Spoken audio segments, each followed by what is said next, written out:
Hello दोस्तों, स्वागत है एक बार फिर से आप सभी का आपके अपने चैनल एडुटेनमेंट पर। आई होप आप सभी लोग स्वस्थ होंगे और आप लोगों की प्रिपरेशन भी अच्छे से चल रही होगी। दोस्तों आज हम स्टार्ट करने वाले हैं DSSP junior judicial assistant sorry junior assistant LDC और स्टेनो के लिए प्रैक्टिस सेट। और आज हम करेंगे इंग्लिश का प्रैक्टिस सेट नंबर फर्स्ट। तो इस वीडियो को ज़्यादा से ज़्यादा शेयर कर दीजिए। और चलिए दोस्तों स्टार्ट करते हैं, जल्दी से खत्म करते हैं। थोड़े से क्वेश्चन है, 8-9 क्वेश्चन ही होंगे, ज़्यादा नहीं होंगे। चलिए दोस्तों फर्स्ट क्वेश्चन आपके पास आता है, choose the correctly spelled word. ये आप लोगों को एक वर्ड दिया गया है हॉटिनेस, तो इसमें से करेक्ट स्पेलिंग इसकी क्या रहने वाली है कमेंट करिए जब अभी बताइए जी। हॉटिनेस की सही स्पेलिंग इसमें क्या रहेगी, पढ़िए और बताइए। चलिए दोस्तों सही जवाब आपका होगा ऑप्शन नंबर सेकंड। ठीक है जी, चलिए आगे बात करते हैं। आगे आपका क्वेश्चन नंबर सेकंड है दोस्तों, select the most appropriate option to fill in the blanks. आपके पास क्वेश्चन दिया गया है कि her parents always dash her in her studies. तो उसके जो पेरेंट्स थे वो हमेशा क्या करते थे, उसको एनकरेज करते थे, हमेशा उससे एक्सपेक्ट करते थे, हमेशा इंप्रेस करते थे, या हमेशा इंटरेस्टेड रहते थे उसकी स्टडीज में। बताइए क्या करते थे उसके पेरेंट्स, उसकी स्टडी में एनकरेज करते थे। ठीक है, तो सही ऑप्शन होगा आपका ऑप्शन नंबर फर्स्ट, एनकरेज। आगे बात करते हैं दोस्तों, थर्ड क्वेश्चन है आपके पास, select the most appropriate antonym of the given word. आप लोगों को इसका एंटोनियम बताना है, इसका विलोम शब्द बताना है। तो क्वेश्चन है आपके पास फर्टाइल। फर्टाइल का क्या होगा, बैरन होगा, एक्सटोल होगा, एक्टिव होगा, या फिर विवेशियस होगा। बताइए बताइए जी क्या होगा इसका। देखो एक्सपेक्टेड एग्जाम डेट की बात करते हैं तो आप लोगों के जून में होने की संभावनाएं बन रही हैं कि आपका जून में ये DSSP LDC स्टेनो वाला एग्जाम करा लिया जाए। उसका कारण दोस्तों ये है कि आप लोगों के जो है 3.5 लाख के आसपास, तो आप लोगों के ये LDC स्टेनो और ये टोटल इस पोस्ट कोड के लिए थे। और बाकी आप लोगों के लगभग 22 से 25 हज़ार कैंडिडेट ऐसे भी होंगे जो DSSP JJSP PA को भी क्वालिफाई करेंगे। तो हो सकता है कि इन दोनों का जो है आराम से कंबाइन करके करा लें। चलिए अब आंसर बताइए क्या होगा। देखो फर्टाइल का मतलब होता है क्या, हिंदी में बताऊं तो उपजाऊ। ठीक है, अब उपजाऊ। अब इसका एंटोनियम क्या हो जाएगा, ऑप्शन नंबर फर्स्ट, बैरन। देखो एक्सटोल होता है प्रेज करना, किसी भी चीज़ को प्रेज कर रही हो ना आप लोग, तो उसको बोलते हैं क्या जी, एक्सटोल। कई बार कराया हुआ है मैंने सेशंस में, अगर ध्यान दिया होगा तो बता दिया होगा।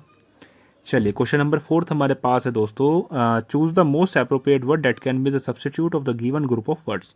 तो ये आप लोगों को वर्ड्स दे रखे हैं, इसका सब्स्टिट्यूट क्या रहेगा वो बताइए। वर्ड्स हैं आपके पास, one who pretend to be what he is not, मतलब ऐसा प्रिटेंड करना जैसा वो है ही नहीं।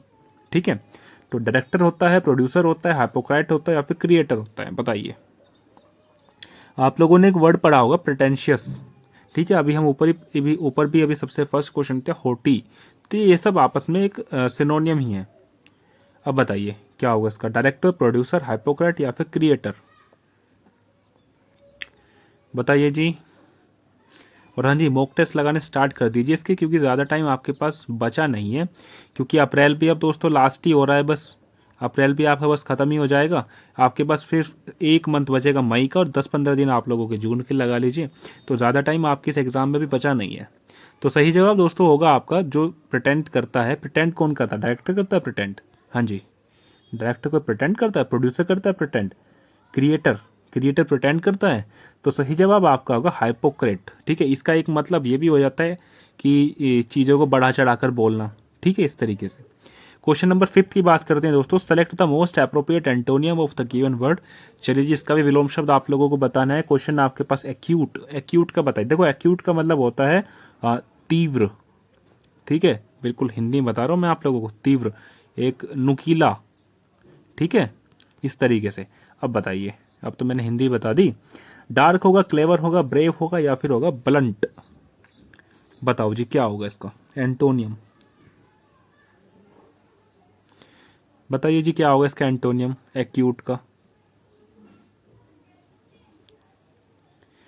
बताइए जल्दी। अरे इतने हल्के हल्के सवालों में आप इतना टाइम लेते हैं।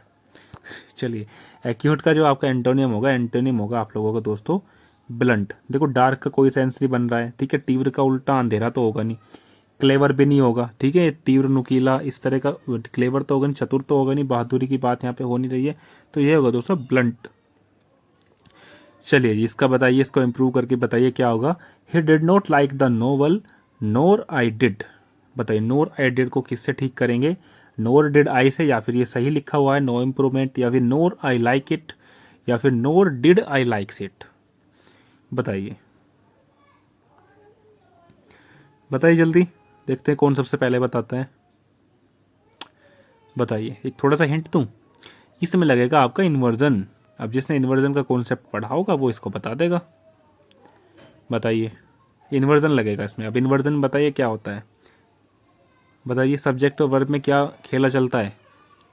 चलिए दोस्तों, सही जवाब आपका होगा ऑप्शन नंबर फर्स्ट, क्योंकि इसमें फर्स्ट क्लोज में क्या है दोस्तों, नेगेटिव सेंस आ रही है।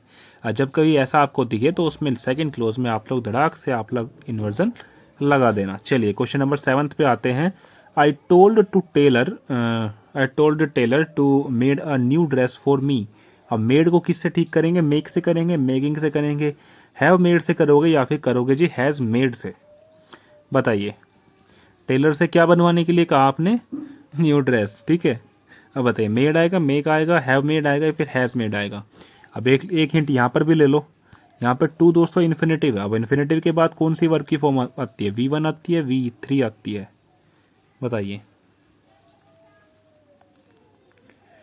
बताइए जल्दी, टेलर से मेड करवाओगे, मेक करवाओगे। चलिए दोस्तों, सही जवाब आपका होगा option number first, make. Clear. आगे आते हैं, बहुत नन्ना मुन्ना सा प्यारा सा सवाल। The entry gates was closed before we could enter in. अब इसको वाज को रिप्लेस करना है, वर से करोगे, इससे करोगे, आर से करोगे, या नोट से करोगे। नोट दोस्तों यहाँ पे शॉर्ट में लिखा है, वैसे ये है नन ऑफ द अबव, ठीक है जी। इसको थोड़ा शॉर्ट में लिखा है, तो इसको नोट वो मत समझ लेना आप लोग, यही समझना जो मैंने बताया है। बताओ जी, एंट्री गेट्स है। अब देखो यहाँ पे गेट्स, अब गेट्स के लिए क्या आएगा, वाज आएगा, वर आएगा। बताइए जी, वाज आएगा, वर आएगा। अब यहाँ पे बिफोर भी लिखा है, इसको भी ध्यान रखना, कभी आप लोग कंफ्यूज हो जाओ। अब बिफोर लिखा है तो वर ही आएगा, ठीक है। चलिए आगे बात करते हैं, क्वेश्चन नंबर 9, ये लास्ट क्वेश्चन है दोस्तों। We must start now dash it will be too late. अब बताइए, अंटिल आएगा, और आएगा, बिफोर आएगा, अनलेस आएगा। बताइए क्या आएगा जी। देखो, जो अंटिल और अनलेस होते हैं ये क्या होते हैं, तो कंडीशनल से स्टेटमेंट होते हैं, नहीं तो कंडीशन को दिखाते हैं। जहाँ कहीं कंडीशन होगी वहाँ पे इसको लगाओगे। अब यहाँ पे कोई कंडीशन तो दी नहीं है, it will be too late कोई कंडीशन थोड़ी ना है। दो ऑप्शन तो मैंने एलिमिनेट कर दिया, अब आपके पास दो बचे हैं बस, ना तो अंटिल आएगा ना अनलेस आएगा। अब बताइए, और बिफोर में से क्या आएगा। बताइए जी, और बिफोर में से क्या आएगा। तो सही जवाब आपका होगा ऑप्शन नंबर बी। यहाँ पर क्या आएगा दोस्तों, और, ठीक है। आई होप दोस्तों आप सभी लोगों को ये सारी चीज़ें क्लियर हुई होंगी, कुछ तो समझ में आया होगा आप लोगों के। तो इस वीडियो को ज़्यादा से ज़्यादा शेयर करना, चैनल को सब्सक्राइब करके ज़रूर जाना, और वीडियो को लाइक तो आपको करना ही है। चलिए जी, धन्यवाद।